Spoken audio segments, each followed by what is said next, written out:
लगभग 1000 साल पहले डीमन बीस्ट पर ड्रैगन क्लान का राज था और सबसे ऊपर था डेमन गॉड। इस डेमन की एम्बिशन इतना जबरदस्त था कि उसने पूरी दुनिया में तबाही मचा दी। उसने मैजिकल बीस्ट्स की एक सेना का नेतृत्व किया और इंसानों की दुनिया पर बिना किसी दया के कहर मचाया। उसकी लालच की कोई सीमा नहीं थी। उसका मकसद था पूरी दुनिया को अंधकार में डुबो देना। यह इंसानियत का सबसे बुरा दौर था। लेकिन जब विनाश सामने आया तो इंसानों की छुपी हुई क्षमता जाग उठी। कुछ खास लोगों को पता चला कि वे डीमन बीस्ट को कंट्रोल कर सकते हैं। ये लोग बीस्ट टेमर्स से जानने लगे। आज के समय में चिंगफन सिटी के नॉर्दर्न रेजिडेंशियल एरिया पर डीमन बीस्ट का हमला हो रहा था और चारों तरफ भगदड़ मची हुई थी। हमारा हीरो शियांग यू इसी बीच फंसा हुआ था और जो कुछ देख रहा था उससे वो डरा गया। एक कटा हुआ डीमन बीस्ट उसके सामने गिरता है और उसका खून हर तरफ छिटक जाता है। शियांग यू पूरी तरह से स्तब्ध रह जाता है। तभी एक बीस्ट टेमर उसे बचा लेती है। वो एक खूबसूरत औरत थी, सू रुआन, जो अजूर ड्रैगन एकेडमी की हेडमिस्ट्रेस थी। वह मुस्कुराते हुए उसे अपना बिजनेस कार्ड देती है और कहती है कि एकेडमी सबकी देखभाल करेगी, यहाँ तक कि उसके टूटे हुए घर का कॉम्पनसेशन भी। इतना कहकर सू रुआन अपनी टीम के साथ उड़ जाती है। ये पहली बार है जब शियांग यू ने एक बीस्ट टेमर को इतने करीब से देखा है और अब वो भी एक बनने की ख्वाहिश रखता है। लेकिन सबसे बड़ी रुकावट यह है कि उसके पास एक बीस्ट खरीदने तक के पैसे नहीं है। बिना बीस्ट के वह नेशनल बीस्ट टेमर एग्जाम नहीं दे सकता और बिना बीस्ट टेमर बने वह किसी की रक्षा नहीं कर सकता। लेकिन लगता है कि उसकी किस्मत अब बदलने वाली है। उसे एक आवारा हस्की मिलती है, या यूं कहें कि हस्की ही उसे मिल जाती है ताकि कहानी आगे बढ़े। शियांग यू को याद आता है कि उसने किताब में इस तरह के मॉन्स्टर के बारे में पढ़ा था। यह एक डॉग लाइक क्रिएचर है जिसे द गेल हाउंड कहते हैं। इसकी ब्लड लाइन कमजोर है और इसे ज्यादा स्पिरिचुअल पावर की जरूरत नहीं होती। शायद वह इसकी देखभाल कर सके। अब जबकि उसके पास एक बीस्ट है, वह आखिरकार एक बीस्ट टेमर बन सकता है। अगले दिन शियांग यू एक बीस्ट टेमर स्टोर पर जाता है, यह सोचकर कि वह इस बीस्ट को बेच देगा क्योंकि उसके पास इसे पालने के लिए पैसे नहीं हैं। जैसे ही वह यह सोच रहा था तभी दुकानदार दरवाजा खोलता है और पूछता है कि वह क्या चाहता है। शियांग यू पूछता है कि क्या आप ये बीस्ट लेंगे। तब दुकानदार उसे भगाने की कोशिश करता है, ये कहते हुए कि गेल हाउंड्स की ब्लड लाइन बेकार होती है और इनका कोई इवोल्यूशन पाथ नहीं होता। बेचारा पपी डर से कांप रहा होता है। लेकिन ठीक उसी वक्त शियांग यू के सामने एक सिस्टम नोटिफिकेशन पॉपअप होता है जिसमें उस हस्की के स्टैट्स दिखाई देते हैं और यहाँ तक कि उसका हिडन इवोल्यूशन पाथ भी रिवील हो जाता है। शियांग यू अपनी आंखें मलता है, सोचता है कि शायद वो हेलुसिनेट कर रहा है। लेकिन जब वो आंखें खोलता है तो नोटिफिकेशन अभी भी वही होता है। अब उसे कुछ और दिखाई देता है जो उसका ध्यान खींचता है, गेल हाउंड का हिडन इवोल्यूशन पाथ। दुकानदार उसे फिर भगाने की कोशिश करता है, जोर देकर कहता है कि इन नीच जानवरों का कोई इवोल्यूशन पाथ नहीं होता। ठीक उसी वक्त शियांग यू की नजर एक घमंडी लड़के पर पड़ती है। यह लड़का वही अमीर बाप का बेटा है जो शियांग जैसे गरीब का मजाक उड़ाने में मजा लेता है। ये सूजा है, क्लास 1 का 3rd ईयर का स्टूडेंट और शियांग यू के स्कूल का ही। इसके अलावा ये चिंगफन सिटी के सबसे अमीर आदमी का बेटा है। वह शियांग यू के हाथ में बीस्ट को देखता है और एक मुस्कान के साथ मजाक उड़ाता है। लेकिन इससे पहले कि वह कुछ बोले, शियांग यू तेजी से मुड़ता है और वहां से चल देता है ताकि इस लड़के से बच सके। लेकिन यह लड़का जोर से हौंसने लगता है, यह सोचकर कि शियांग यू इस कचरे जैसे कुत्ते के साथ बीस्ट टेमर एग्जाम देने जा रहा है। जहां तक उसे पता था, लीना ने उसे बताया था कि शियांग यू एग्जाम देने वाला नहीं है क्योंकि उसके पास कोई पेट नहीं है। लेकिन अब शियांग यू को हस्की के साथ देखकर लगता है कि स्थिति बदल गई है। लीना का जिक्र सुनकर शियांग यू का ध्यान खींचता है और वह इसके बारे में और पूछता है। सूजा मुस्कुराता है और उसे याद दिलाता है कि वह उसी बंदी की बात कर रहा है जिसके साथ शियांग यू घूमा करता था। फिर वह बम फोड़ देता है। लीना अब उसके साथ है। ठीक उसी वक्त वो गोल्ड डिगर लड़की आती है और सूजा का हाथ पकड़ती है और पूछती है कि वो कहाँ गया था। सूजा आराम से बताता है कि वो उसके पुराने बॉयफ्रेंड के साथ बातें कर रहा था। लड़की फटाफट साफ कर देती है, समय से कोई कांटेक्ट नहीं हुआ। उसके दिमाग में यह ख्याल आता है कि वह इस लूजर की परवाह क्यों करे जो एक बेकार कुत्ते को लेकर घूम रहा है जबकि वह सूजा के साथ है। शियांग यू लीना के बदले हुए एटीट्यूड पर गुस्सा होता है और उसे याद दिलाता है कि उसने कितनी बार उसकी मदद की थी। वह उससे कहता है कि असल में वह उसे डंप करने वाला है, इसलिए वह जिसके साथ चाहे रह सकती है। खैर, शियांग यू उस लड़के का मजाक उड़ाता है और वहां से चल देता है। सूजा का घमंड और भी ज्यादा भड़क उठता है। जैसे ही हमारा हीरो चलता है वह थक जाता है। इन लोगों के सोचने के तरीके से ये सब समझते हैं कि गेल हाउंड बेकार है। इन्हें कोई अंदाजा नहीं कि ये किस चीज को कम आंक रहे हैं। 3 दिन बीत जाते हैं और अब बीस्ट टेमर नेशनल एग्जाम का वक्त आ गया है। जिलान स्क्वायर पर सभी स्टूडेंट्स जो एग्जाम देने वाले हैं इकट्ठे होते हैं और उनमें से एक है शियांग यू।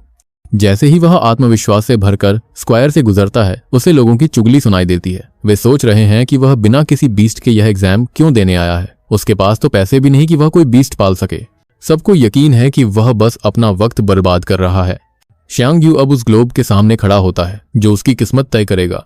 वह सबको साबित करने के लिए तैयार है कि वह वो लूजर नहीं जिसे ये समझते हैं। वह टेबल के दूसरी तरफ बैठे टीचर को ग्रीट करता है। हैट के नीचे छिपा वो आदमी आराम से पूछता है, तुम शियांग यू हो? ये टीचर है चेन चिनियान जोजू ड्रैगन अकेडमी चिंग फंग डिस्ट्रिक्ट का एडमिशन ऑफिसर है। शियांग यू तुरंत अपनी आइडेंटिटी कंफर्म करता है और कहता है कि वह एग्जाम देने आया है। चेन सोचता है कि शियांग यू चिंग फंग डिस्ट्रिक्ट से इस अकेडमी में अप्लाई करने वाला इकलौता स्टूडेंट है।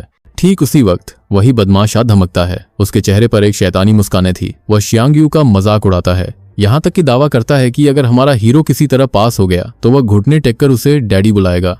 लेकिन शियांग यू पीछे नहीं हटता। पूरे कॉन्फिडेंस के साथ वह उससे कहता है, वादा करो और जल्द ही मुझे डैडी बुलाने के लिए तैयार रहना। फिर टीचर की तरफ मुड़कर वह कहता है, मैं तैयार हूं, क्या हम टेस्ट शुरू कर सकते हैं?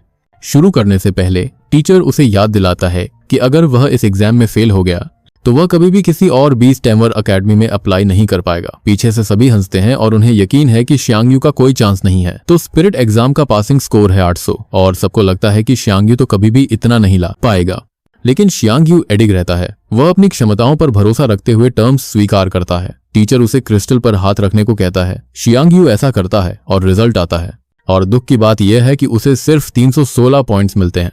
फौरन सभी जोर से हंसने लगते हैं, यहाँ तक कि टीचर जिसे शियांग यू से उम्मीदें थीं निराश दिखता है। लेकिन जैसे ही हंसने की आवाजें गूंजती हैं, कुछ अविश्वसनीय होता है। क्रिस्टल रिएक्ट करने लगता है और स्कोर बढ़ने लगता है। ये 800 के मार्क को पार करता है और अंत में 1028 पर रुकता है। सभी के मुंह खुले के खुले रह जाते हैं और उस अमीर लड़के के लिए यह सबसे बुरा सपना सच हो जाता है, क्योंकि उसने डैडी बुलाने का वादा किया था।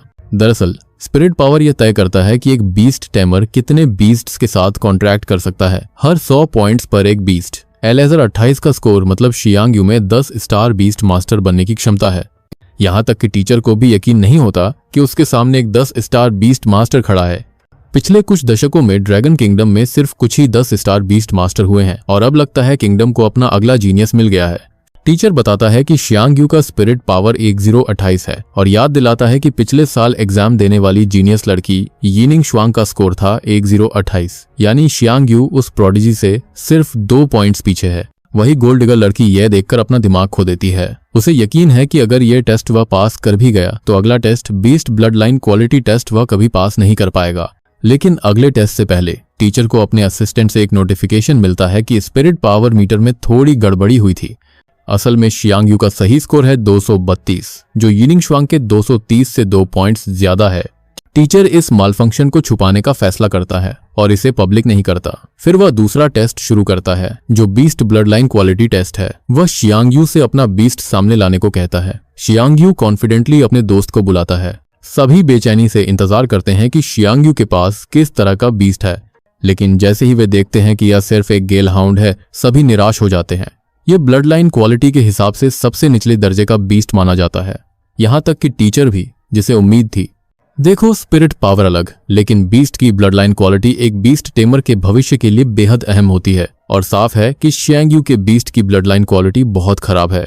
लेकिन टीचर के कोई जजमेंट देने से पहले गेल हाउंड रिएक्ट करना शुरू करता है। वह एक विशालकाय बीस्ट में बदलने लगता है जो अब गेल हाउंड जैसा बिल्कुल भी नहीं दिखता। पता चलता है कि यह गेल हाउंड का इवोल्व वर्जन है। पूरी भीड़ हैरान रह जाती है। कोई यकीन नहीं कर पाता कि वह क्या देख रहे हैं। यह था कि गेल हाउंड का कोई इवोल्यूशन पाथ नहीं होता, इसे और भी चौंकाने वाला बना देता है।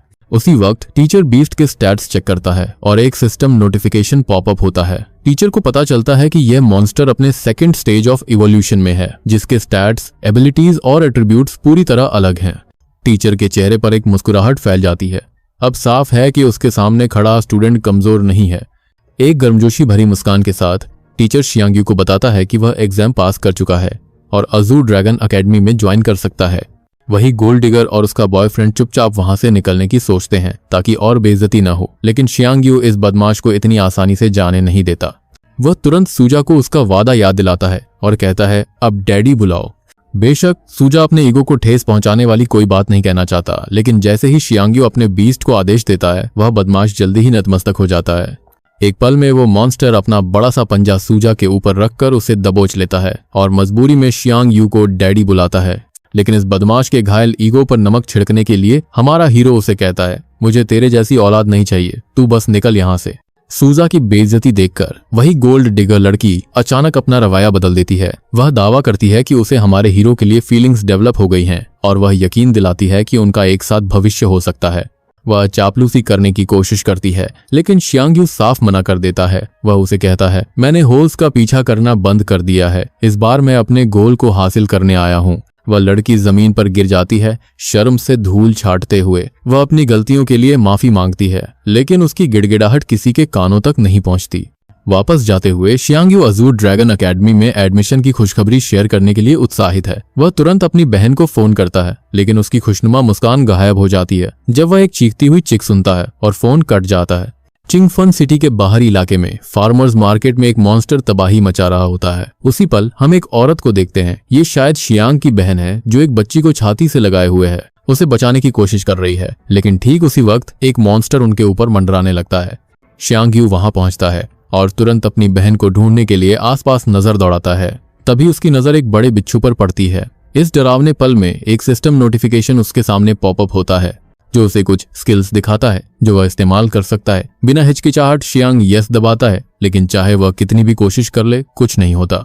दूसरी तरफ बिच्छू अपने जहरीले डंक से उसकी बहन पर हमला करने वाला होता है। शियांग यू को याद आता है कि कैसे अजूर ड्रैगन एकेडमी की उस बीस्ट टेमर लेडी ने किसी तरह का मंत्र पढ़ा था। वह भी वैसा ही करने की कोशिश करता है। जैसे ही वह मंत्र बोलता है उसका सफेद फर वाला दोस्त काला हो जाता है। शियांग के आदेश पर यह जानवर अपने मुंह में भयानक आग जमा करता है और एक ही सांस में उस विशाल बिच्छू को उड़ा देता है।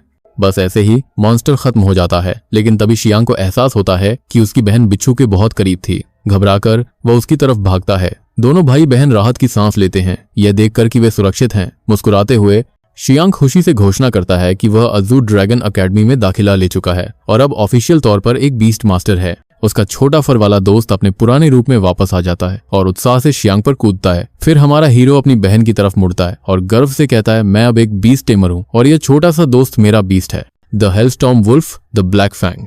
वहां मौजूद लोग जो इस पूरी घटना को देख रहे थे हैरान रह जाते हैं। जिस मॉन्स्टर ने पूरे शहर में तबाही मचाई थी उसे इतनी जल्दी खत्म कर दिया गया। शियांग को एक अद्भुत खुशी महसूस होती है लोगों की खुशी देखकर। वो माँ जो अपनी बच्ची को ढूंढ रही थी उसका बहुत बहुत शुक्रिया अदा करती है और पूछती है, क्या आप एक बीस्ट मास्टर हैं? बच्ची आंसुओं से भरी आंखों के साथ अपनी माँ के पास भाग जाती है। शियांग यू अपने रास्ते पर चलता जाता है। जैसे ही वह मॉन्स्टर के शव के पास पहुंचता है उसे कुछ चमकता हुआ दिखाई देता है। वो एक क्रिस्टल है। दरअसल ये एक मॉन्स्टर कोर है। बेशक वह परेशान करने वाला सिस्टम विंडो फिर से पॉपअप होता है, यह बताते हुए कि उसे यह कोर मॉन्स्टर को मारने से मिला है, जैसे कि वह यह बिना बताए नहीं जानता। इस कोर में पॉइजनस इफेक्ट्स है। हालांकि शियांग को ये लो लेवल क्रिस्टल पसंद नहीं आता, वह इसे ब्लैक फैंग को खिलाने का फैसला करता है। छोटी से छोटी चीज भी उसके साथी को इवॉल्व करने में मदद कर सकती है। फिर वह सबके सामने घोषणा करता है, मॉन्स्टर मर चुका है और हार चुका है। भीड़ उसके चारों तरफ जमा हो जाती है। सभी उसकी जीत का जश्न मना रहे थे, लेकिन बेशक आर्ट स्टाइल इतना क्रिंजवर्दी है कि सब लोग हेंटाई से सीधे निकले हुए लगते हैं। बच्ची शियांग के पास दौड़ती है और वह उसके सिर पर प्यार से हाथ फेरता है। उस दिन के बाद शियांग अपने घर लौटता है। वहां छत में अभी भी वह बड़ा सा छेद है। जब वह आराम से सो रहा होता है उसकी बहन उसे गंभीर नजरों से देखती है। वह उसे स्कैन करती है और देखती है कि ड्रैगन रून कर्स अभी भी एक्टिव है। वो फौरन फोन पर किसी को रिपोर्ट करती है कि मैं अभी भी उसमें ड्रैगन किंग की एसेंस महसूस कर सकती हूँ। लेकिन यह समझ से बाहर है कि शियांग, जिस पर यह कर्स अभी भी है, एक बीस्ट कॉन्ट्रैक्ट बना पाया। कॉलर उसे उस पर नजर रखने को कहता है और वह सहमत हो जाती है। अगले दिन शियांग और उसकी बहन चिंगफन सिटी के ट्रेन स्टेशन पर अपना सामान लेकर पहुंचते हैं। जाने से पहले कल वाले सभी लोग उसके आसपास जमा होते हैं और उसे उपहार देते हैं, अपना प्यार दिखाते हैं। दिल को छू लेने वाले अलविदा के बाद शियांग एक आखिरी बार भीड़ को हाथ हिलाता है और ट्रेन में चढ़ जाता है। कुछ घंटों बाद ट्रेन अटेंडेंट स्पीकर पर घोषणा करता है कि आगे के ट्रैक पर बीस्ट्स की रिपोर्ट्स मिली हैं। यात्रियों को कुछ हिलने डुलने के लिए तैयार रहने को कहा जाता है। लेकिन ट्रेन खतरनाक इलाके से सफलतापूर्वक निकल चुकी है और अब सामान्य रूप से आगे बढ़ेगी। दोनों भाई बहन राहत की सांस लेते हैं, खुश हैं कि वे खतरे वाले जोन से बच गए और अब जल्द ही लोंग यिन सिटी पहुंच जाएंगे। शियांग की बहन उसे स्कूल शुरू होने पर मेहनत से पढ़ने के लिए प्रोत्साहित करती है, लेकिन ठीक उसी पल ट्रेन एक जोरदार झटके के साथ हिलती है। सभी यात्रियों को उनकी सीटों से उछाल देती है। घोषणा की जाती है, यात्रियों को सावधान रहना चाहिए। आगे के रास्ते में 3 आंखों वाले बड़े बंदर का एक झुंड देखा गया है। कृपया अपने आप को स्थिर रखें और अपने सामान की सुरक्षा करें। जब हमारा हीरो खुद को आने वाले किसी भी खतरे के लिए तैयार करता है, दूसरे दो यात्री डर से स्तब्ध हो जाते हैं। मॉन्स्टर्स ट्रेन की छत पर जोरदार वार करने लगते हैं और एक विशाल बंदर छत को तोड़कर अंदर आ गिरता है। शियांग तुरंत अपनी बहन की तरफ मुड़ता है और कहता है, तुम यहाँ छिपी रहो, मैं इनका ख्याल रखता हूँ। जैसे ही वो उसे छोड़कर जाता है, गोरिल्ला उस पर छलांग लगाता है, लेकिन उसके हमला करने से पहले एक लोमड़ी जैसा जानवर अपनी पूंछ से जोरदार प्रहार करता है और बंदर को पीछे धकेल देता है। फिर एंटर करती है एक आग जैसी बालों वाली लड़की चिन यानरान, स्काई गिल्ड के प्रेसिडेंट की बेटी। वो अपने बीस्ट एक भव्य 3-टेल्ड थंडर फॉक्स को आदेश देती है, चार्ज करो। बिजली की चमक के साथ लोमड़ी अविश्वसनीय स्पीड से आगे बढ़ती है। शियांग यू हैरानी से इस असाधारण शक्ति को देखता है। स्टैट्स पढ़कर उसे एहसास होता है कि यह एक टॉप टियर 3 मॉन्स्टर है। उसे समझने में ज्यादा वक्त नहीं लगता कि यह ताकतवर औरत चिन यानरान ही होगी। हमारा हीरो जोर से चिल्लाता है, सभी यात्री ट्रेन से निकल जाओ। लेकिन तभी तक बहुत देर हो चुकी होती है, क्योंकि 3 विशाल बंदर अंदर घुस चुके हैं और यात्रियों की तरफ बढ़ रहे हैं। तेज दिमाग लगाते हुए शियांग ब्लैक फैंग को दूसरे बीस्ट टेमर की मदद करने को कहता है। जब चिन यानरान एक गोरिल्ला को खत्म करने में व्यस्त होती है, तब दूसरा बंदर चुपके से उसके पीछे आ जाता है। बिना एक पल गंवाए हमारा हीरो अपनी black fang inferno bind skill का इस्तेमाल करता है और काले अग्नि के बंधन जो तीनों बंदरों को जकड़ लेते हैं। फॉक्स लेडी हैरान हो जाती है ये देखकर कि वह वाकई में एक बीस्ट टेमर है। वह उसकी जान बचाने के लिए धन्यवाद देती है और वह जवाब देता है, कोई भी बीस्ट टेमर मेरी जगह होता तो वही करता। अचानक एक सिस्टम विंडो पॉपअप होता है और वह चौंक जाता है जब देखता है कि उसका बीस्ट डिप्रेशन और सुस्ती से गुजर रहा है। इलाज के लिए उन्हें एक नीमन फ्लावर को गर्म पानी में भिगोकर कुचलना होगा, एक थंडर एट्रीब्यूट कैटालिस्ट मिलाना होगा और एक वाटर टाइप मैजिकल बीस्ट का पूरी तरह घुला हुआ कोर डालना होगा। हमारा हीरो इस पर हैरान होता है और बाद में उससे पूछता है, क्या आपका पेट बैटल के दौरान बहुत ज्यादा एक्साइटेड हो जाता है और फिर बाद में सुस्त पड़ जाता है, यहाँ तक कि खुद को नुकसान पहुंचाने के संकेत भी दिखाता है। वह उसे समझाता है कि ये सभी पोस्ट बैटल ट्रॉमा के लक्षण हैं। हालांकि वह यह नहीं बताता कि वह सच में इस कंडीशन को स्टेटस विंडो के जरिए देख सकता है। बजाय इसके वह एक झूठ बुनता है, मैंने बीस्ट मास्टर्स की बीमारियों वाली गाइड में इसके बारे में पढ़ा था और वह थंडर फॉक्स को यह समस्या विशेष रूप से होती है। लड़की उसकी मदद करने के लिए उसकी पीठ थपथपाती है और तभी से उसे अपना छोटा भाई बना लेती है। वहीं उसकी बहन जो उनके पीछे खड़ी है, दूसरी लड़की के साथ उसे देखकर बेहद चिढ़ जाती है। सच कहूं तो मुझे हैरानी नहीं होगी अगर वह सच में उसकी बहन नहीं बल्कि कोई स्टेप सिस्टर हो, क्योंकि ऐसी चीजें अक्सर इन ट्रैशी मानहुआ में होती रहती हैं। वह जल्दी से अपने भाई और चिन यानरान के बीच में आ जाती है, उसे अपने पास खींचकर कहती है, ये मेरा छोटा भाई है, मैं इसे किसी के साथ शेयर नहीं करूंगी। लेकिन यानरान तुरंत शियांग को उसके हाथों से छीन लेती है। प्यारी बहन फौरन उसे वापस खींच लेती है और इस तरह दोनों लड़कियां इस बात पर झगड़ने लगती हैं कि हीरो की बड़ी बहन बनने का हक किसे है। फिर सीन बदलता है और हम अजूर ड्रैगन अकेडमी के सेंट्रल प्लाजा में पहुंच जाते हैं। अब सेंट्रल प्लाजा में क्या होता है वो अब हम नेक्स्ट पार्ट में कवर करेंगे। तब तक के लिए अलविदा।